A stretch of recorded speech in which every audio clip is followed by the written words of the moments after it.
Now on to our continuing coverage this week of domestic violence. This is part of our new initiative we're called Breaking Free. You've heard the music, the logos. We've been getting you started for this. We're talking really about the emotional and physical impacts of abuse. Psychological is the word I was looking for. We've got Chow Wynn here with us, Texas Forensic Nurse Examiners. Chow, good to see you again. This is a very important topic.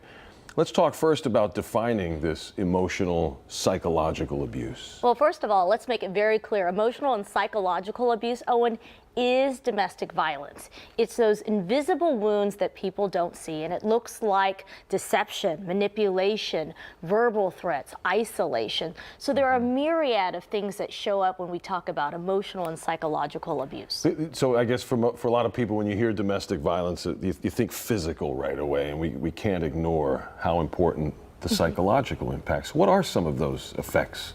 Yeah, when we look at emotional and psychological abuse, we look at a perpetrator still exerting power and control over his or her victim, but we're looking at verbal threats. We're looking at put downs. We're looking at things that we call gaslighting. Hey, you're crazy. That didn't happen to you.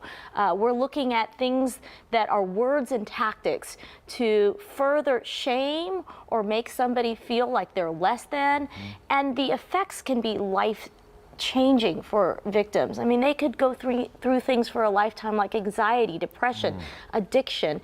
And we talk about something called the neurobiology of trauma, which is when something bad happens to you, it changes your brain chemistry. You lose agency over who you are, your decision-making abilities, how you feel about yourselves. These can have debilitating, lifelong effects, and it's so important because those are the survivors I counsel that we see in the domestic violence front. So the abuser, in that sense, the impact that they have on the victim, literally they're changing who the person is by nature of the abuse? Yeah, I mean, a victim can show up and really feel like they're a shell of themselves, and feel isolated, and feel anxious, and feel less than. Right. And those are terrible, debilitating effects. I imagine there might be somewhat of a fine line between maybe a couple it's a little joking, it's a little pushing, it's a little nagging, and then it crosses into how can someone tell the difference?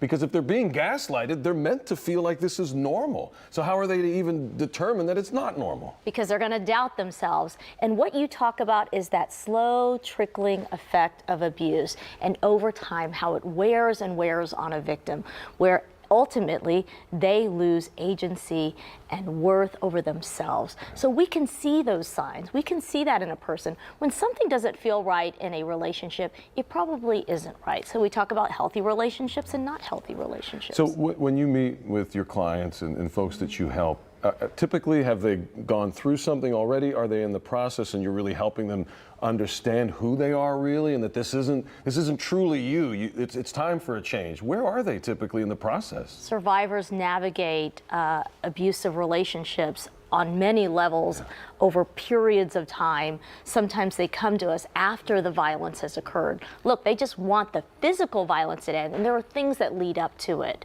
And it's those tactics that we mentioned, putting a gun out and saying, if you don't do this, I might use this. Telling them they're crazy. No, that didn't happen. That's revisionist history. So it really, survivors are very confused oftentimes when they come see us about what has happened. Again, the whole point of the reason we're doing this is so that folks know the resources are here. Chow, thanks for coming in today. Really appreciate it. Thanks, Owen. All right.